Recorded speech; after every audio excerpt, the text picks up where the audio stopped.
Yeah. It's funding, man. It's funding.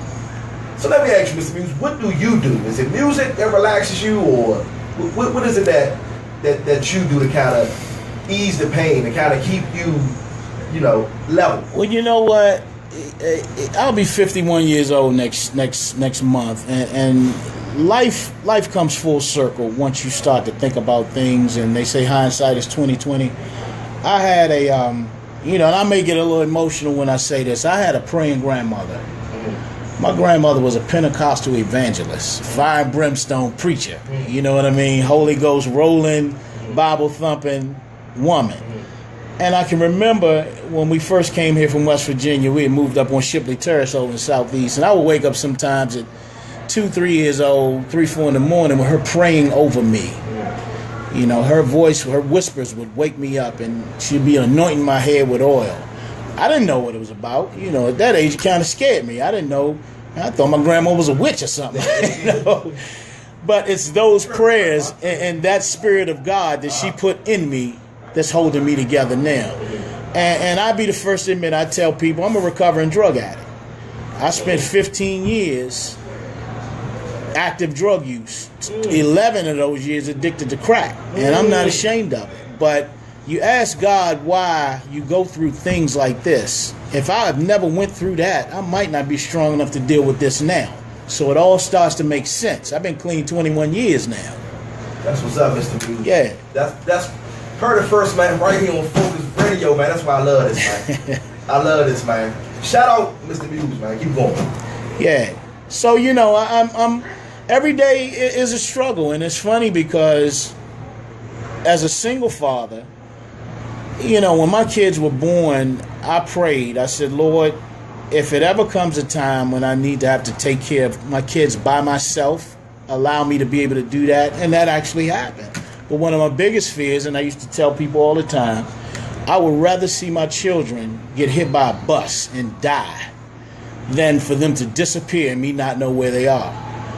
And by God, that's come to my reality now, And that's one of the things I used to say all the time. And now I'm actually living that. I can't think of anything worse for a loving parent than to have their child missing and them not know where or what's going on with them. Yeah, and that's the thing with this whole bringing our children home. And that's what I say. Like, I just can't. I'm not a parent. Right. I just can't imagine what a parent is going through. Missing it. Yeah. It's crazy. Yeah, and I tell you, man, you try to do the right thing in life, and you think that you're going to be rewarded for it. God has His own plan, and all we can do is have faith that at the end of that, it's going to all work out. And I trust and believe in the Lord that it will. As a single black father, this country sees me as an anomaly. We don't exist. You know what I mean? But I'm living proof that we do exist, and I see a lot more brothers are stepping up now, taking care of the kids and being in their lives, more so than it used to be back in the 70s when I grew up.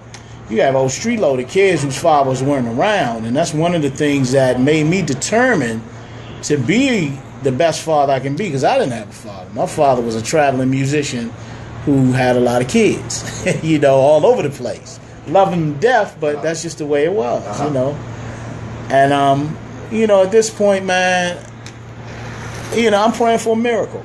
I'm praying for a miracle for my health. I'm praying for a miracle for my finances, for my music, and most of all, number one, for my son to return. I would trade my life in, if that's what I had to trade, for my son to be reunited with my family. I lost my mother in February. My mother didn't answer the phone for 2 days. We went in her apartment and found her dead on the floor. And one of the things that hurts me the most is that I don't know whether she died instantly or whether she had time to lay there and think that, damn, I'll never be able to see my grandson again. So we smile, and I go to work every day, but you never really know what's going on with people. And one thing that I hold to heart is that I would trade places with anybody. I have no tolerance anymore for mean people, for nasty people, because if I can smile and be a kind person to everybody who comes in my path, and my child is missing, I don't give you no excuses, because nothing's worse than that. I can't think of anything worse than that. So, you know, if you want to be a mean and nasty person, what's your excuse? Get the hell away from me. You know, that's the way I see it. That's about it, baby. Deep. Okay, so we got the GoFundMe, and like you said, you just out here doing what you do. But let me ask you though, what do you think though? Because did you contact any of his friend, anybody? What? Well, I'm gonna put this out here because it's gonna be. Well, I'm gonna tell you that. I'm gonna throw this at you. And this is a bombshell. I thought this would be the thing that blows the case open. And I got an interview segment playing on DCW 50 this Monday coming at 10 o'clock. DCW 50. DCW 50. One of the things that I spoke about at 16, when Christian turned 17, he had disclosed to me that he had taken some money from some people who were doing a child pornography ring. He did it willingly. It was on the internet, the whole 9. But he was underage. So 9 months after Christian disappeared, a DC police officer who was working in conjunction with the FBI, and this company was called CityLifeSex.com. They cracked down on that ring. All right, but they were looking for the boys who had participated in this ring, I guess, to use them as witnesses to solidify their case against these people. None of these boys could be found. None of them. And Christian was one of them that was missing.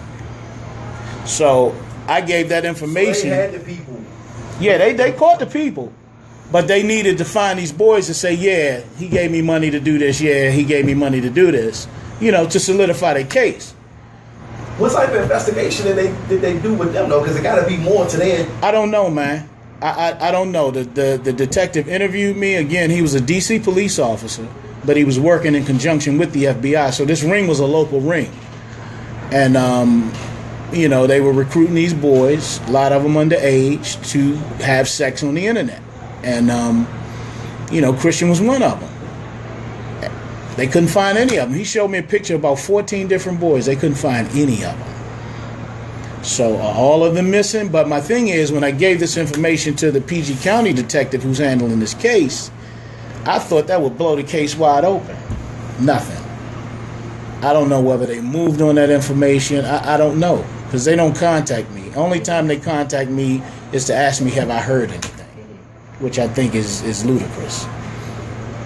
You know, so I'm like a one-man show, and I thank God for people like Valencia Harris and Henderson Long. They're warriors, man. I love those people. Hey, man, you heard it first, man, right here on Phocuz Radio with Phocuz Field. Exclusive in-depth interview with Michael Muse, the father of Christian Muse, that went missing in 2012, July 15th. July 15th, 2012. And bringing our children home. 5.0, y'all. We are in this episode, man. 5 episodes, man, going strong with this. Just bringing more and more and more awareness. Mr. Muse had a real unique story. I want to say I like it. I want to say keep the faith, brother. I'm gonna smile more. Yeah. I'm gonna smile more. You got to. I'm gonna speak more. I'm gonna do that. I'm gonna work on that. You got to. I'm gonna work on that. I like that. But like I say, anytime you get flyers, any information that can just, like I say, bring awareness and closure to your son's case, let me know. Absolutely. You are now plugged in on Phocuz Radio. Absolutely. Michael Muse.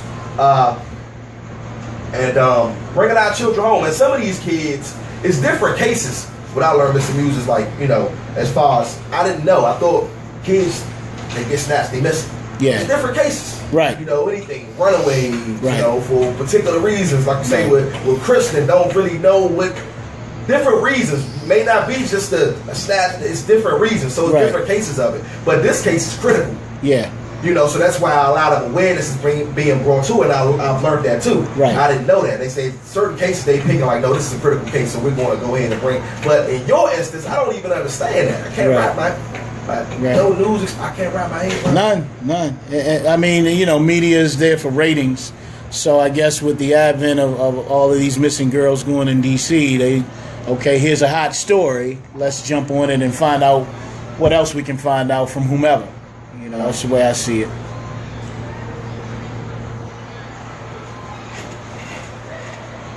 Okay.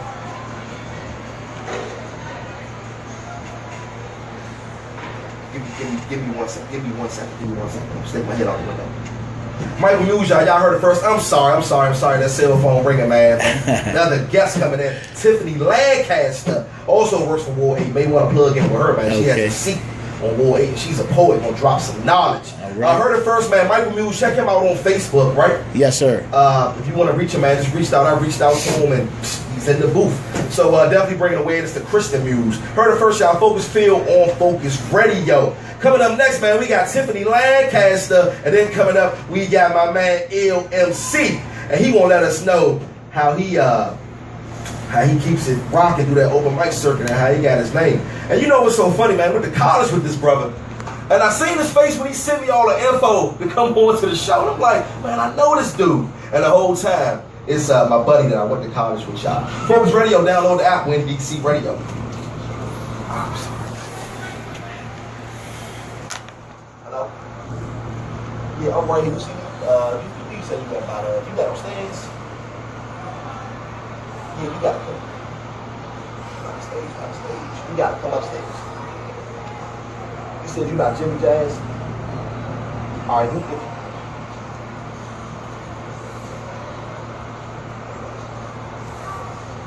okay, if you see them, I'm right here. I see you on the phone right there. Yeah, I'm right here. You see me? I'm right here. Look straight ahead. I'm right here. No, this way. Turn around. I'm right here. Look up. I'm right here. Alright. You gotta come up this way and you'll see steps. Okay. Alright. Okay.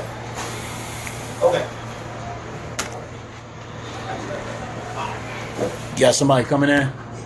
Yeah. I appreciate the time, bro. Okay. Got my tires changed on my car today, man. Took them jokers 6 hours.